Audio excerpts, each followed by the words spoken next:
नमस्कार, मैं हूं आपका दोस्त दिनेश पाठक। करियर मंत्रा में लेकर हाजिर हूं एक ऐसा टॉपिक जिसकी बिंदुवार जानकारी आपको होनी चाहिए। 865 गांवों पर हक को लेकर महाराष्ट्र और कर्नाटक में कानूनी जंग शुरू हो गई है। महाराष्ट्र सरकार ने सुप्रीम कोर्ट का रुख किया है। अभी इसकी सुनवाई मुकर्रर नहीं हुई है, लेकिन कर्नाटक सरकार ने कई बड़े वकील हायर कर लिए हैं। महाराष्ट्र और कर्नाटक के बीच यह सीमा विवाद आज़ादी से पहले से चल रहा है। उस वक्त बॉम्बे प्रेसिडेंसी और मैसूर स्टेट हुआ करता था। साल 1956 में बीजापुर, धारवाड़, गुलबर्गा, बीदर और बेलगाम जिले को तत्कालीन मैसूर राज्य में शामिल कर किया गया। बेलगाम में मराठी बोलने वालों की ज़्यादा आबादी थी। बेलगाम नगरीय निकाय ने 1948 में मांग की कि उसे प्रस्तावित महाराष्ट्र का हिस्सा बनाया जाए। बेलगाम को मैसूर स्टेट का हिस्सा बनाने पर महाराष्ट्र सरकार ने साल 1957 में केंद्र से आपत्ति जताई। महाराष्ट्र की मांग पर साल 1966 में रिटायर्ड जज मेहर चंद महाजन की अध्यक्षता में एक कमीशन बना। आयोग ने सिफारिश की कि उत्तर कन्नड़ जिले के 264 और हलियल सूपा इलाके के 300 गांव महाराष्ट्र को दे दिए जाएं। आयोग ने महाराष्ट्र के सोलापुर समेत 247 गांव और केरल का कासरगोड जिला भी कर्नाटक को देने की सिफारिश की। महाराष्ट्र और केरल के विरोध की वजह से महाजन आयोग की रिपोर्ट ठंडे बस्ते में चली गई। साल 1973 में मैसूर स्टेट का नाम बदलकर कर्नाटक कर दिया गया। 1983 में बेलगाम में पहली बार नगर निकाय के चुनाव हुए।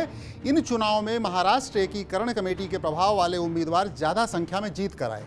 नगर निकाय और 250 से ज़्यादा मराठी बहुल गांव ने राज्य सरकार को प्रस्ताव भेजा कि उन्हें महाराष्ट्र में मिलाया जाए। इसके विरोध में 1986 में कर्नाटक में कई जगह हिंसा हुई, जिनमें 9 लोग मारे गए।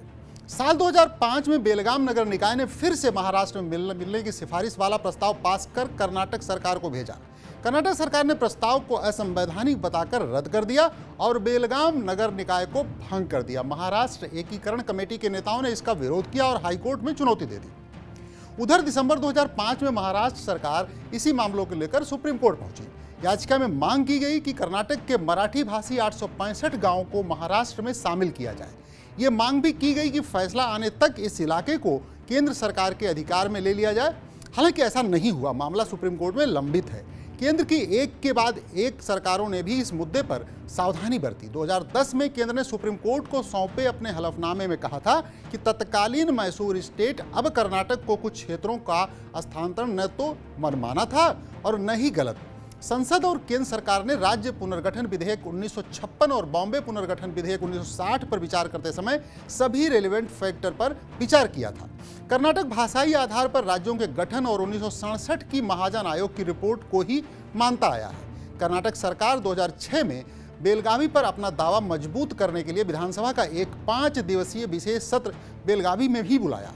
साथ ही तय किया गया कि विधानसभा का शीत सत्र यहीं बुलाया जाएगा। कर्नाटक सरकार ने 2012 में बेलगावी में सुवर्ण विधान सौदा नाम से एक नई विधानसभा की इमारत का यहां उद्घाटन किया। विधानसभा का सत्र यहीं पर होता है। एक प्रकार से बेलगावी को कर्नाटक की दूसरी राजधानी बना दिया गया। नवंबर 2014 में कर्नाटक सरकार ने बेलगाम का नाम बदलकर बेलगावी कर दिया। साल 2019 में मुख्यमंत्री बनने के बाद उद्धव ठाकरे से महाराष्ट्र एकीकरण कमेटी के नेताओं ने इस मुद्दे पर ध्यान देने की मांग की। ठाकरे ने इस पर 2 सदस्यों वाली कमेटी बनाई। इसके विरोध में कर्नाटक नवनिर्माण सेना नाम के समूह ने बेलगावी में उद्धव का पुतला जलाया। उस वक्त कर्नाटक के सीएम वीएस येदियुरप्पा ने कहा कि कर्नाटक की 1 इंच जमीन किसी राज्य को देने का सवाल ही नहीं उठता। विरोध में कोल्हापुर में उनका पुतला जलाया गया। सिनेमा घरों से कन्नड़ फिल्मों को हटवा दिया गया। इसके बाद से दोनों राज्यों की सीमा पर पुलिस बल बड़ी संख्या में तैनात है। दोनों राज्यों में कुछ यूं चला जवाबी कीर्तन। नवंबर 22 में कर्नाटक के मुख्यमंत्री बसवराज बोम्मई कहते हैं कि महाराष्ट्र के सांगली जिले के कुछ गांव कर्नाटक में अपना विलय करना चाहते हैं। जवाब में महाराष्ट्र के डिप्टी सीएम देवेंद्र फडणवीस कहते हैं कि एक भी गांव कर्नाटक में नहीं जाएगा। महाराष्ट्र कर्नाटक में मराठी भाषी गांवों को वापस लाने के लिए संघर्ष करेगा। फिर जवाब में बोम्मई कहते हैं कि अक्कलकोट और सोलापुर के कन्नड़ भाषी गांवों को कर्नाटक में होना चाहिए। महाराष्ट्र मिनिस्ट्रियल पैनल ने कहा कि वह सीमा विवाद पर महाराष्ट्र एकीकरण कमेटी के साथ बातचीत करने के लिए बेलागावी का दौरा करेगा। कर्नाटक सरकार ने महाराष्ट्र से सद्भाव बनाए रखने की अपील की और अपने मंत्रियों को बेलगावी में नहीं भेजने का आग्रह किया। इसके बाद महाराष्ट्र सरकार ने यात्रा स्थगित कर दी। बावजूद इसके कर्नाटक सरकार ने मंत्री चंद्रकांत पाटिल और शंभुराजे देसाई के बेलगावी में आने से रोकने वाला आदेश जारी कर दिया। तनाव बढ़ गया। बेलगावी नॉर्थ कर्नाटक का कमर्शियल हब है। ये सब्जियों, मछली, लकड़ी और खनन संसाधनों का एक प्रमुख व्यापारिक केंद्र है। इस जिले में बॉक्साइट बहुतायत में पाया जाता है। एल्यूमिनियम और कॉपर मैन्युफैक्चरिंग कंपनी हिंडाल्को की यूनिट भी यहाँ इसीलिए है। बेलगावी के पास एक छोटे से गांव देशनूर में हाल ही में यूरेनियम का एक बड़ा भंडार मिला है।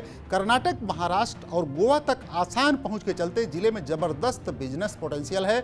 अब गेंद सुप्रीम कोर्ट के पाले में। देखना रोचक होगा कि आज़ादी के पहले से चला आ रहा विवाद कब निपटेगा और कोर्ट का फैसला क्या आएगा। इस एपिसोड में बस इतना ही। फिर मिलेंगे किसी नए विषय के साथ किसी और दिन। नमस्कार।